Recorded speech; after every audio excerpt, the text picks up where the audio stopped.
Hello y'all, welcome to part 12 of my Kingdom of Manitoba playthrough in the Hearts of Iron 4-mod Old World Blues. In part 11, an invasion of the gateway began, which appears to be going well for us.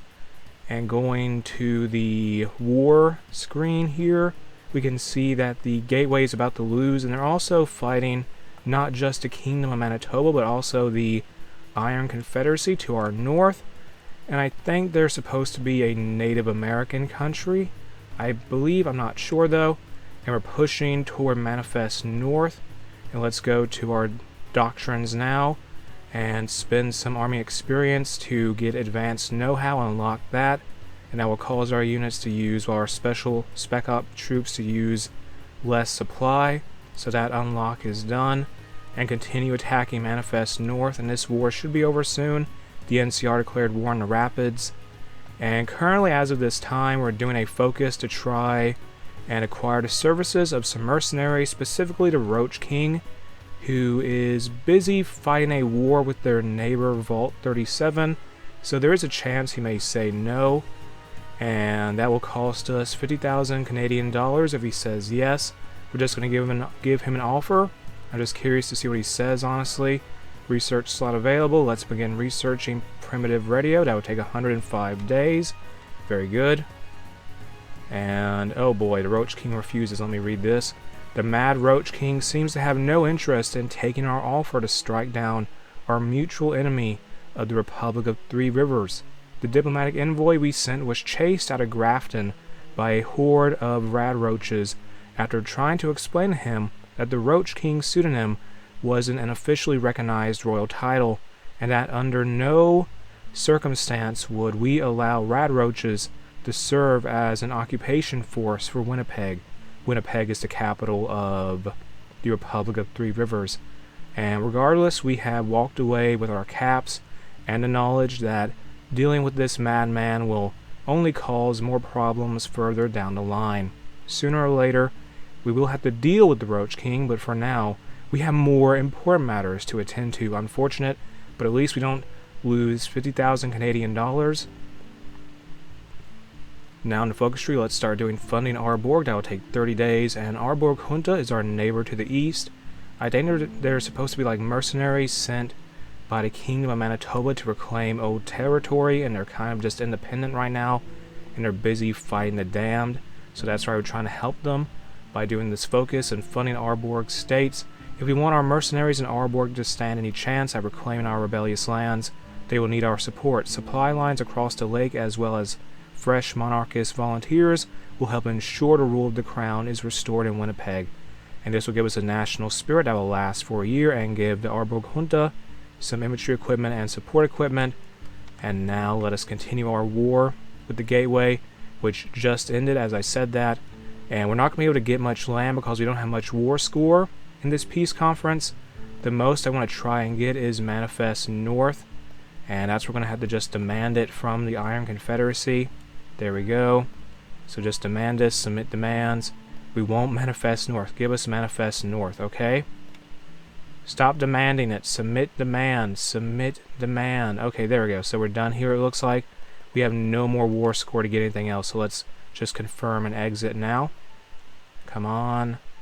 There we are, and that treaty is over with.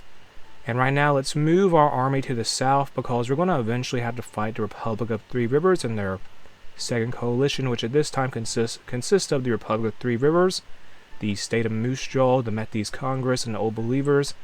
And let's get our army here. The first army is our infantry army. It has all of our infantry divisions and militia, and they're kind of just there to hold the line and push. They are the core army, basically. And then we have the third army. They're just going to set up on the border of the Old Believers and just hang out there for now. And then we have Army 2, which is our Spec Ops forces. All of our motorized frontiersmen and Mounties are here. And let's have them get ready to advance when the war begins. And war will probably begin sometime in early January, well, in 2278, so we have about a year to get ready for this.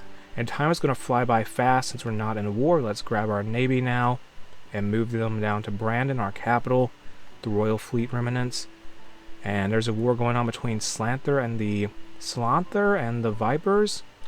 And so we're going to get this focus done very soon. Time is just flying by. It's already January 2277. And our opponent does have some land forts, I think. Let me go to my intel agency and put our intel operatives in the capital of... build an intel network in the capital of the Republic of Three Rivers. And then they'll just set up there and hopefully get some operations up and going very soon. And there's some war going on there. Not really concerning us, but it's something that's happening out in the rest of the world. And the 80s declared war on New Hammond. Let me grab the Duchy of Langenberg here. We could use them to help us in the conflict to come, but I don't know. Don't entirely know just yet. And our Burgundia is still fighting it down, but they're going to get our help now. And going to the focus tree, let's see what we can do here. Actually, first off, let us use... we got to use... who can we get here? Let's get a rogue trader, economic advisor, to boost the amount of operative slots we have. And that will help our intel network strength gain factor as well. So let's go now to our focus tree. Here we're going to do the focus. We'll start doing the focus. Reviewing the Royal Charter. That will take 30 days. And reading that, it says, now that the ruins of Hudson Bay City are under our control, we can begin to reclaim royal territories lost to the Blightwoods. The Hudson River Company previously controlled most of the land. So, renewing their royal charter with the objective of reopening northern trade and resource extraction will help alleviate the Three Rivers blockade. And that will modify the economic blockade, national spirit. It will make it a weakened blockade. So I guess the Republic of Three Rivers they launched a blockade. So let me read this here. The War of the First Coalition officially ended with the conditional surrender of the Kingdom of Manitoba and the subsequent establishment of a demilitarized zone between it and the Republic of Three Rivers, leading to a loss of large parts of its former territory, and even more importantly, the all-important access to Winnipeg and the southern river trade routes. Blocked off from its important markets and its former trade partners, the kingdom is now desperate to end the blockade or find new markets elsewhere. So, the Republic of Three Rivers they had to do that suffering, and earlier on in this playthrough they took Porto Prairie from us, which was a demilitarized state of the Kingdom of Manitoba, and all that happened during the Langenberg Rebellion, which we defeated. And right now, let's go. We got a new division. Good. For now, let's just put these guys on the border with the Old Believers, or no? Actually, yes. So we'll have... the Third Army is just going to mainly watch the border with the Old Believers and the Métis Congress. And I think the Arbor Junta is winning their war, which is good for us. If they can capture Grand Rapids Dam, that might benefit us ultimately. And renewing the Royal Charter is completed. Now, in the focus tree, we can only do the War of the Second Republican Coalition focus after January 1st, 2278. So let's go now and start doing the focus victory for the Royal Forces. And it says here, Langenberg's treachery, despite all the harm to the common man and the kingdom, provided the king with the opportunity to retire some of the less capable nobles within the military ranks and replace them with people of his choosing, capable and loyal individuals that above all understand the need for constant reform.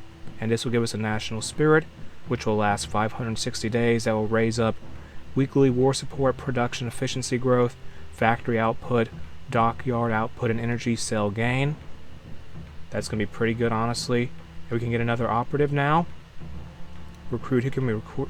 Let's recruit Mark Gilbert. Okay, he has the infiltrator trait. So get him, and he's going to go over to... head on over to... how's the money doing? And it looks like the followers of the apocalypse are almost established, but whatever. So let us choose to... what can we do here? Let me get my operatives and build up that intel network in the Republic of Three Rivers even more, just so we can have more of an edge in a conflict that will be happening in the future. So we need more divisions, honestly, and victory for the Royal Forces. That's only a 30-day long focus, so it's fine. And that is something to be aware of. Going to the research slots now. Let us start researching, say, research. Let us research. What do we want to research? Research Pioneer Kit. That'll take 100 days and allow us to upgrade our Spec Ops equipment. And the followers establish themselves. That's the followers of the Apocalypse who notably appeared in Fallout New Vegas, in the Fallout series. And the White Legs are going to fight the Timekeepers off in, I think, Utah, I believe. And victory for the Royal Forces will be done soon. The Arbokunda really needs to win their war faster. Victory for the Royal Forces is done. There we go. Now let's start doing our loyal subjects. And that says the following. So reading this, it says, each of the kingdom's holdings that is not directly controlled by us has to be independently managed by our vassals. Naturally, this lack of oversight comes with certain drawbacks. However, despite all their freedoms, these nobles still ultimately owe their fealty to the crown, and this will give us a national spirit called Sworn Fealty, which will help with mobilization speed and boost the amount of recruitable population. And going to the research tree, let us begin researching. Use some Army EXP to make this go faster. Research Prepared Defense in the conventional warfare Army Doctrine path. Get that done now, very good. And at this moment we're just waiting for war to break out. It is March 2277, well now April 2277. We have 8 months. And the Arbokunda, do you guys want help? We'll send you help. Yeah, we'll send you help. So send volunteers. Send them volunteers. We can send 3 divisions. Send 3 of our Spec Ops forces here. The Balgy Creek Rangers, the Duck Mountaineers, and the Stags. Perhaps, or yeah, we'll do that. Get a new army established. And actually just make it led by the main Spec Ops army leader, Grayson Hauser. Send them to Arbokunda and help them win their war, because they may end up helping us in a war with the Second Coalition. So it's a risk worth taking, and primitive radio is done. And now in the research tree, let us begin researching. Go to support and research, I don't know, focus fire. That would take 115 days. And actually, no. Let's go to engineering or industry. Go to industry. Start researching metalworking. Do that now. Good. Here's a new division of Mounties. Give them to Army 2. Our Spec Ops force here.